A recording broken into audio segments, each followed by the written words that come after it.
नमस्कार साथियों, good morning. स्वागत है आपका।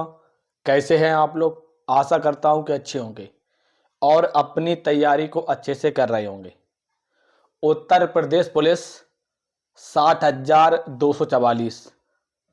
बहुत से मेरे साथी लोग हैं जो लगातार हमारे पास कमेंट कर रहे हैं कि फाइनल मेरिट में नाम तो आ गया है।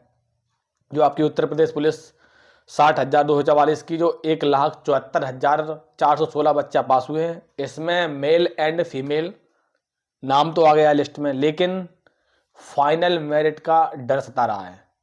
फाइनल मेरिट का ये डर सता रहा है कि कितने नंबर और फाइनल कट ऑफ बढ़ेगी। जैसा कि जब हमारे समय जब फिजिकल हुआ था तो उस समय कितने नंबर कट ऑफ बढ़ी थी, और साथ साथ में बहुत से बच्चे हैं जिनके रजिस्ट्रेशन नंबर खो गए हैं।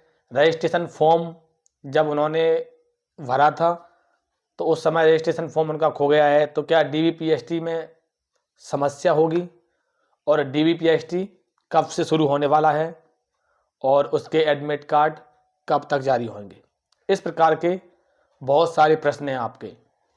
तो जितने साथी लोग हैं, मैं सभी साथियों से कहना चाहूँगा कि मैंने आप लोगों के लिए जो न्यू वैकेंसी आने वाली है उसके लिए एक स्पेशली व्हाट्सएप ग्रुप बनाया है। इस वीडियो के डिस्क्रिप्शन में हमने लिंक लगा दी है, और इस भर्ती से संबंधित मैं आप लोगों को पूरी अपडेट देता रहूँगा। तो एक बार अच्छे समझ लीजिए कि जिन जिन बच्चों की मेल और फीमेल, सबसे पहले हम बात करेंगे एडमिट कार्ड और आपकी रजिस्ट्रेशन नंबर की बाद हम बात करेंगे। सबसे पहले बात करेंगे कि फाइनल कट ऑफ कितनी बढ़ेगी।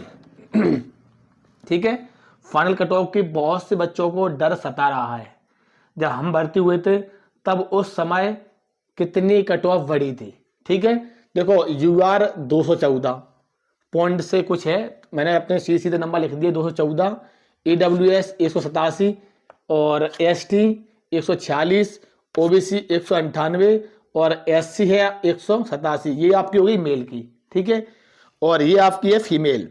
फीमेल की बात की जाए तो 203 जनरल की, ओबीसी 189, ईडब्ल्यूएस 180 और एससी 169 और एसटी 136।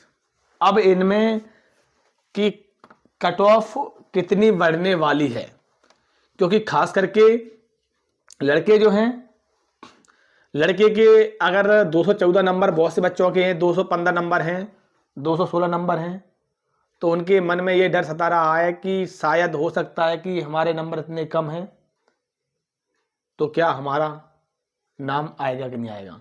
तो एक बार अच्छे समझ लीजिए सभी वर्ग वाले, अगर आप जनरल कैटेगरी से हैं तो अगर आपके 2 से लेके 5 नंबर के बीच में हैं तो आप सेफ जोन में हो। ये समझ लीजिए आपका सिलेक्शन 100% होगा। हाँ, अगर आपके फिक्स नंबर हैं तो आपको समस्या आने वाली है। ठीक है, ईडब्ल्यूएस में अगर आपके नंबर 2 से लेके 6, सॉरी 3 से लेके 6 के बीच में है तो आप सेफ जोन में हो। ठीक है, और अगर ओबीसी की बात की जाए तो ओबीसी की मान लीजिए अगर 4 से लेके आपके 7 के नंबर बीच में हैं। ठीक है, एससी की बात की जाए तो एससी की मान लीजिए अगर आपके नंबर 5 से लेके 6 के बीच में हों, और एसटी की बात की जाए तो ये मान लीजिए आपके 2 से 3 नंबर आपके हों। ठीक है, ये आपकी हो गई मेल की। अब एक बार फीमेल देख लीजिए। फीमेल अगर 203 है तो आपके 2 नंबर प्लस में हो चाहिए, 2, क्योंकि देखो लड़कियां फिजिकल में बहुत सारी फेल होती हैं। तो इस वजह से समझ लीजिए अगर ओबीसी कैटेगरी से हो आप, 189 नंबर हैं, अगर आपके नंबर 3+ बैठ रहे हैं तो आप बिल्कुल निष्फिक्र रहें। आप ये ना सोचें कि हमारा सिलेक्शन नहीं हो। हाँ, जिन बच्चों के मेल एंड फीमेल के नंबर फिक्स में हैं तो उनको समस्या आने वाली है। ईडब्ल्यूएस की अगर बात की जाए फीमेल की, अगर ईडब्ल्यूएस में अगर आपके नंबर 5, लगभग 5+ हैं तो आप अपने आप को सेफ समझें। और इधर अगर बात की जाए एससी में 4 और एसटी में बात की जाए तो 2 से लेकर 3 नंबर के बीच में। ये आपका हो गया, मैंने फाइनल कट ऑफ बताया है। इस प्रकार से आपकी फाइनल कट ऑफ रहने वाली है। अब ये देख लीजिए एक बार, सही बच्चों के मन में ये प्रश्न दौड़ रहा है कि डीबीपीएसटी के लिए एडमिट कार्ड कब तक आएंगे और कब से स्टार्ट होगा, और डीबीपीएसटी कहाँ पर होगा, क्या अपने ज़िले में ही होगा, ये भी समझ लीजिए। देखो डीबीपीएसटी के लिए सबसे पहले मैं कहना चाहूँगा जितने साथी लोग हैं, आपको जब भर्ती बोर्ड की जो आपका रिजल्ट आया था उस टाइम ही नोटिस आ गया था कि आपका दिसंबर दिसंबर में आपका लास्ट वीक में होगा, लास्ट वीक से आपका स्टार्ट हो जाएगा। तो लास्ट वीक मान लीजिए आप देखो 7 और 14 मतलब 15 के बाद आपका 15 दिसंबर के बाद आपका स्टार्ट हो जाता है स्टार्ट, ठीक है। 15 दिसंबर के बाद आपका स्टार्ट हो जाता है लास्ट मतलब आपका लास्ट वीक, ठीक है। ये आपका हो गया 15 दिसंबर।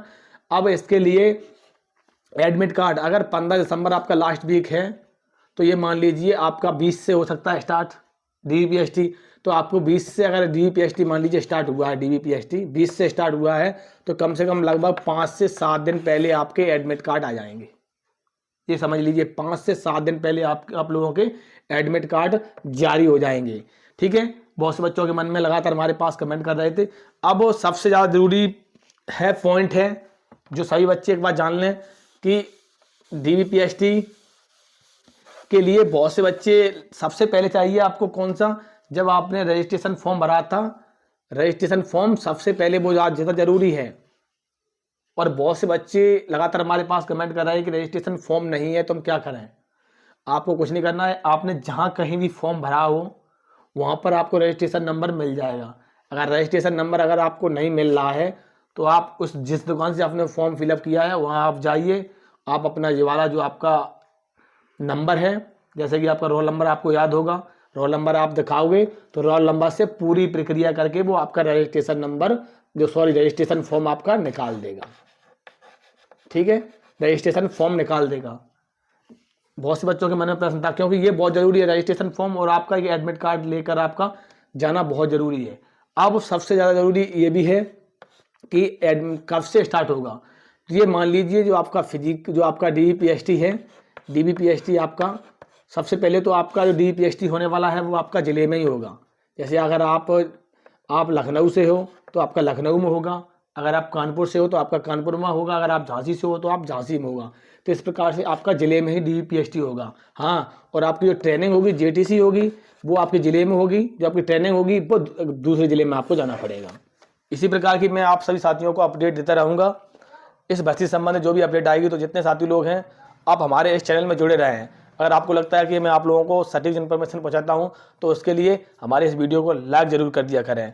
नमस्कार।